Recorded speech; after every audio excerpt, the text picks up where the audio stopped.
Good morning दोस्तों, welcome to AMC classes. आज है 9 अगस्त। तो 9 अगस्त से जुड़ी हुई जितने भी इंपॉर्टेंट करंट अफेयर हैं वो आज हम इस वीडियो में डिस्कस करेंगे। साथ ही हर करंट अफेयर से जुड़ी हुई डिटेल्स इस वीडियो में बताई गई है, तो आप वीडियो को लास्ट तक जरूर देखें क्योंकि आज की करंट अफेयर का रिवीजन और लास्ट में मेरे द्वारा एक इसमें क्वेश्चन पूछा गया है जिसका आंसर आपको कमेंट बॉक्स पर बताना होगा। तो चलिए हम स्टार्ट करते हैं। सबसे पहले हम 9 अगस्त की मुख्य हाईलाइट जानते हैं क्या है। तो राष्ट्रीय स्वच्छता केंद्र का उद्घाटन किस मंत्री द्वारा किया गया है। नेक्स्ट है किस देश में 1971 के संग्राम में शहीद हुए भारतीय सैनिकों की स्मृति में स्मारक बनाया जाएगा।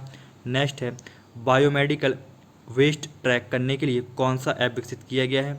नेक्स्ट है न्यूयॉर्क फिल्म फेस्टिवल में बेस्ट डॉक्यूमेंट्री का अवार्ड किस फिल्म को मिला है। नेक्स्ट है भारत किस देश में होने वाले काबकाज 2020 अभ्यास में हिस्सा लेगा। नेक्स्ट है 2021 में होने वाले आईसीसी T20 विश्व कप की मेजबानी कौन सा देश करेगा।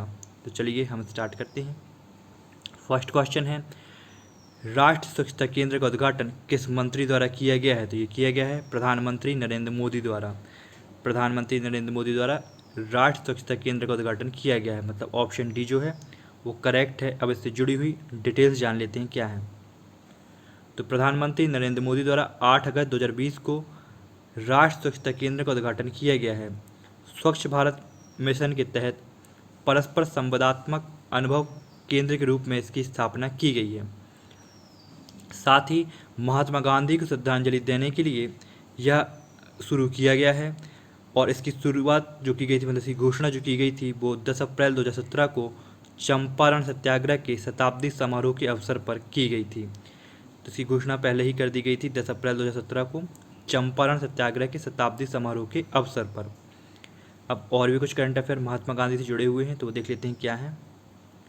तो हमारे देश के स्वतंत्रता संग्राम के इतिहास में महत्वपूर्ण मील के पत्थर के रूप में पहचाने जाने वाले अगस्त क्रांति के दिन अथवा भारत छोड़ो आंदोलन की 78वीं वर्षगांठ 8 अगस्त 2020 को पूरे भारत में मनाई गई।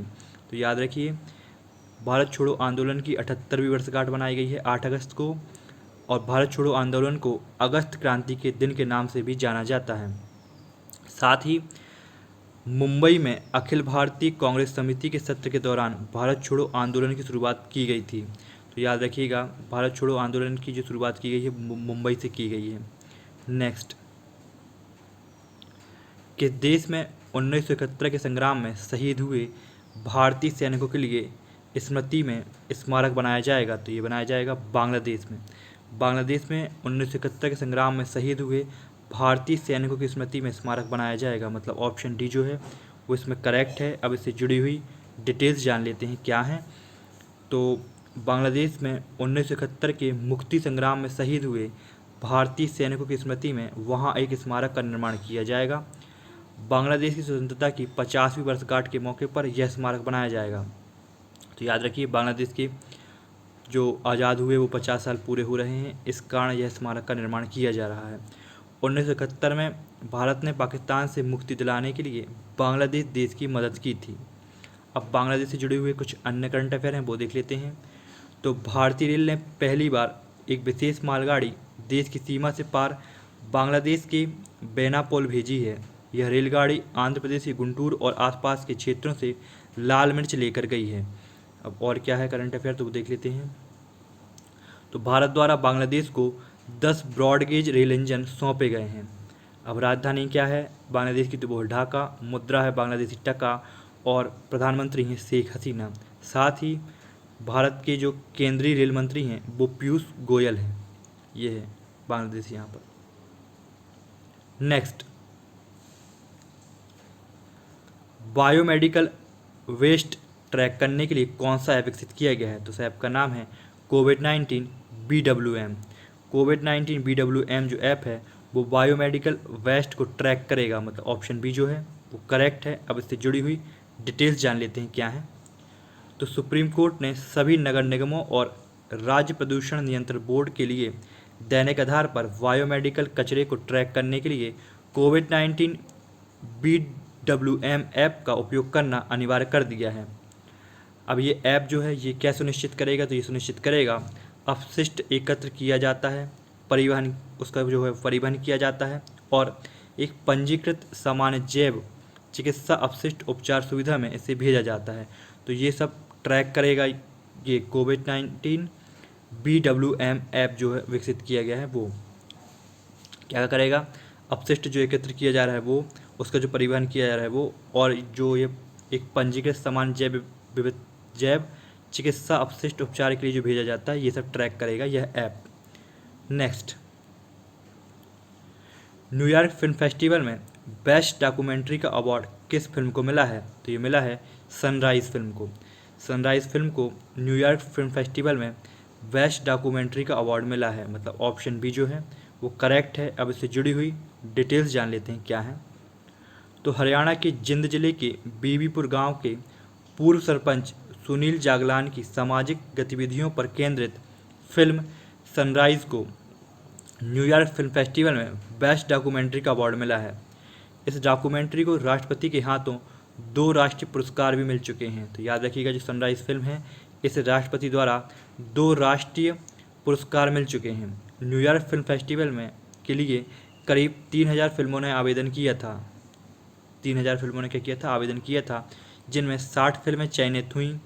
सनराइज फिल्म की डायरेक्टर विभा बख्शी हैं और एडिटर हेमंती सरकार हैं। नेक्स्ट, छोटे व्यापारियों के लिए पहली बार व्यापारमाला एक्सप्रेस ट्रेन किन राज्यों के बीच चलाई गई? तो ये चलाई गई है दिल्ली से त्रिपुरा के बीच। दिल्ली से त्रिपुरा के बीच व्यापारमाला एक्सप्रेस ट्रेन चलाई गई है, मतलब ऑप्शन बी जो है वो करेक्ट है। अब इससे जुड़ी हुई डिटेल्स जान लेते हैं क्या है। तो रेलवे ने दिल्ली से त्रिपुरा के बीच पहली व्यापारमाला एक्सप्रेस चलाई है। व्यापारमाला एक्सप्रेस 68 घंटे में 2360 किलोमीटर का सफ़र तय किया है। इस एक्सप्रेस के संचालन में छोटे व्यापारियों को पूर्वोत्तर के राज्यों तक माल पहुंचाने में आसानी होगी। व्यापारमाला एक्सप्रेस दिल्ली के किशनगंज से छोटे व्यापारियों के चावल और दालें लेकर त्रिपुरा के जिरानिया पहुंची है। तो यह दिल्ली से कहाँ से चली थी? ये चली थी किशनगंज से, जो क्या लेकर गई थी? चावल और दालें। और कहाँ पहुंची है? तो ये पहुंची है त्रिपुरा के जिरानिया में। नेक्स्ट, हाल ही में वर्क्स मैनेजमेंट सिस्टम पोर्टल किसने लॉन्च किया है? तो ये किया गया है हरियाणा द्वारा। हरियाणा सरकार द्वारा works management system portal launch किया गया है, मतलब ऑप्शन ए जो है वो इसमें करेक्ट है। अब इससे जुड़ी हुई डिटेल्स जान लेते हैं क्या है। तो ये जो पोर्टल है ये लॉन्च किया गया है वो देखते हैं हम। तो ये हरियाणा के शहरी स्थानीय निकाय और गृह मंत्री अनिल विज द्वारा शुरू किया गया है।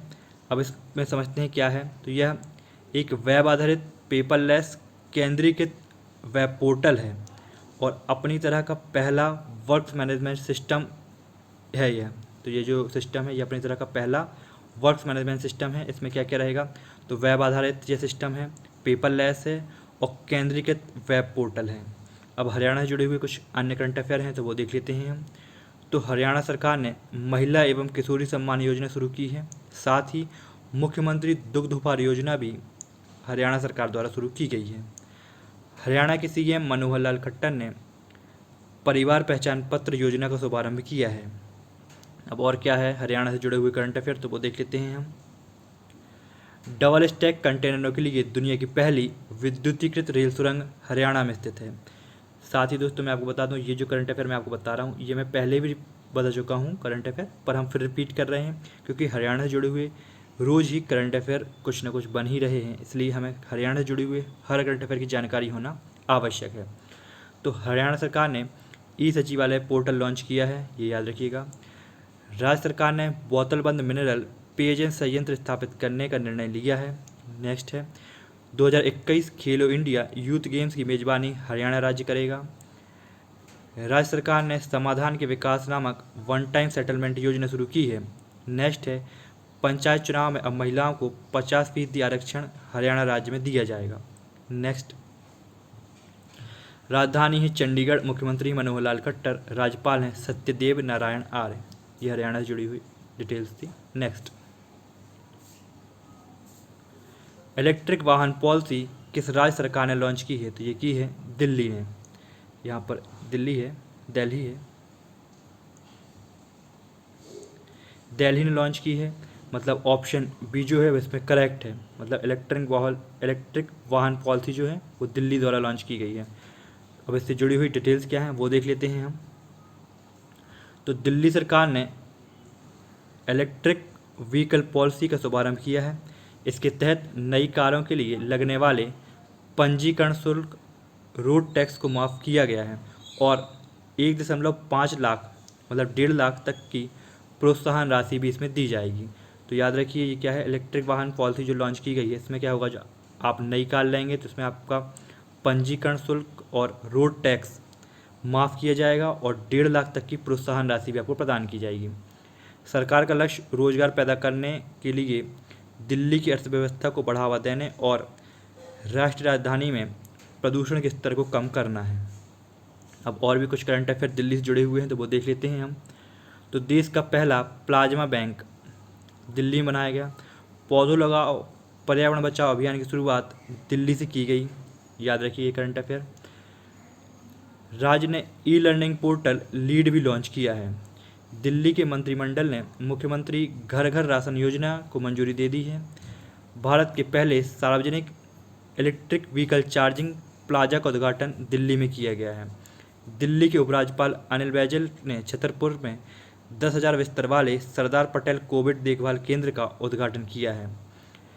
राज्य ने रोजगार बाजार पोर्टल नाम की वेबसाइट भी लॉन्च की है। तो ये सब करंट अफेयर आप याद रखिएगा, दिल्ली से जुड़े हुए थे। नेक्स्ट, अमेजिंग अयोध्या नामक पुस्तक का लेखन किसने किया है? तो अमेजिंग अयोध्या नामक पुस्तक का लेखन किया है नीना रॉय ने। नीना रॉय द्वारा किया गया है अमेजिंग अयोध्या नामक पुस्तक का लेखन। मतलब ऑप्शन ए जो है वो इसमें करेक्ट है। अब इससे जुड़ी हुई डिटेल्स जान लेते हैं हम क्या हैं। तो नीना रॉय द्वारा अमेजिंग अयोध्या नामक पुस्तक का लेखन किया गया है। यह पुस्तक अयोध्या शहर के बारे में प्रामाणिक जानकारी प्रदान करेगी, जो न केवल प्राचीन हिंदुओं के जीवन और समय को समझने में मददगार होगी, बल्कि राम और सीता के बारे में भी जानकारी देगी। किताब इस साल नवंबर में रिलीज की जाएगी। नेक्स्ट, भारत किस देश में होने वाले काबकाज 2020 अभ्यास में हिस्सा लेगा? तो ये होगा रूस। रूस में होने वाले काबकाज 2020 अभ्यास में भारत हिस्सा लेगा। मतलब ऑप्शन बी जो है वो इसमें करेक्ट है। अब इससे जुड़ी हुई डिटेल्स जान लेते हैं हम क्या हैं।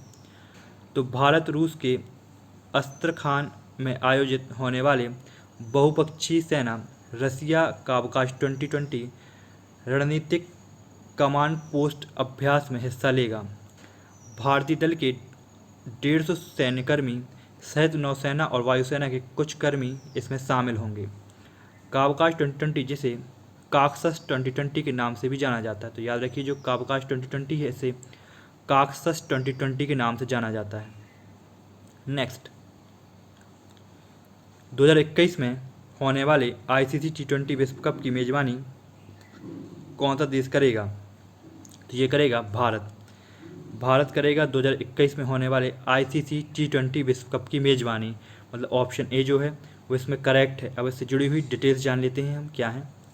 तो इंटरनेशनल क्रिकेट काउंसिल ने कोविड-19 के कारण स्थगित ICC मेंस T20 विश्व कप 2020 को साल 2022 में ऑस्ट्रेलिया में आयोजित किया जाएगा।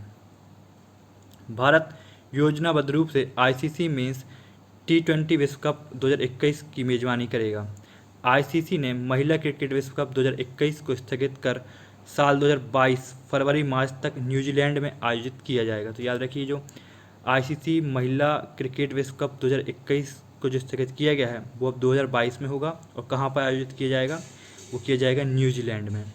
और इंटरनेशनल क्रिकेट काउंसिल ने कोविड-19 के कारण स्थगित ICC मेंस T20 2020 का जो है वर्ल्ड कप होना था वो 2022 में ऑस्ट्रेलिया में आयोजित किया जाएगा। और 2021 का जो T20 विश्व कप है वो कहाँ आयोजित किया जाएगा? वो किया जाएगा भारत में। नेक्स्ट, तो ICC के CEO हैं मनु साहनी और ICC का मुख्यालय है दुबई संयुक्त अरब अमीरात में और ICC के अध्यक्ष हैं इमरान ख्वाजा। नेक्स्ट, अब चलिए हम देख लेते हैं आज की करंट अफेयर का क्विक रिवीजन। तो फर्स्ट है राष्ट्रीय स्वच्छता केंद्र का उद्घाटन किस मंत्री द्वारा किया गया है? तो ये किया गया है नरेंद्र मोदी द्वारा। नेक्स्ट है, किस देश में 1971 के संग्राम में शहीद हुए भारतीय सैनिकों की स्मृति में स्मारक बनाया जाएगा? तो वो है बांग्लादेश, मतलब option D correct. Next, biomedical waste track करने के लिए कौन सा ऐप विकसित किया गया है? तो उस ऐप का नाम है कोविड-19 BWM app. Next, New York film festival में बेस्ट डॉक्यूमेंट्री अवार्ड किस फिल्म को मिला है? तो ये मिला है सनराइज को। नेक्स्ट, छोटे व्यापारियों के लिए पहली बार व्यापारमाला एक्सप्रेस ट्रेन किन राज्यों के बीच चलाई गई थी? ये चलाई गई दिल्ली से त्रिपुरा राज्यों के बीच। नेक्स्ट है, हाल ही में वर्क्स मैनेजमेंट सिस्टम पोर्टल किसने लॉन्च किया है? तो ये किया है हरियाणा ने। नेक्स्ट, इलेक्ट्रिक वाहन पॉलिसी किस राज्य सरकार ने लॉन्च की है? तो ये की है दिल्ली ने। अमेजिंग अयोध्या नामक पुस्तक का लेखन किसने किया है? तो ये किया है नीना रॉय ने। नेक्स्ट, भारत किस देश में होने वाले काबकाश 2020 अभ्यास में हिस्सा लेगा? तो ये लेगा रूस में होने वाले। 2021 में होने वाले ICC T20 विश्व कप की मेजबानी कौन सा देश करेगा? तो ये करेगा भारत। नेक्स्ट, अब आज का प्रश्न क्या है वो देख लेते हैं। आपको इसका उत्तर कमेंट बॉक्स पर देना होगा। तो हाल ही में नया नियंत्रक एवं महालेखा परीक्षक किसे नियुक्त किया गया है? मतलब कैग नया जो है उन्हें जो नया नियंत्रक और महालेखा परीक्षक है वो किसे नियुक्त किया गया है, ये आप बताएंगे। अब कल का जो क्वेश्चन है उसका आंसर हम देख लेते हैं। तो हाल ही में विलियम इंग्लिस का निधन हुआ था। वे कौन थे? तो वे एक वैज्ञानिक थे। अब इनसे जुड़ी हुई डिटेल्स जान लेते हैं। तो अमेरिका के कंप्यूटर इंजीनियर थे विलियम इंग्लिस, जो दुनिया के पहले कंप्यूटर माउस के सह आविष्कारक थे। इनका निधन हो गया है। 60 के दशक के मध्य में विलियम इंग्लिस द्वारा बनाया गया मूल माउस केवल एक पिनवुड ब्लॉक और एक क्रूड बटन और एक कनेक्टर था। याद रखिए, इनसे जुड़ी हुई डिटेल्स थी ये। दोस्तों, जय हिंद, जय भारत।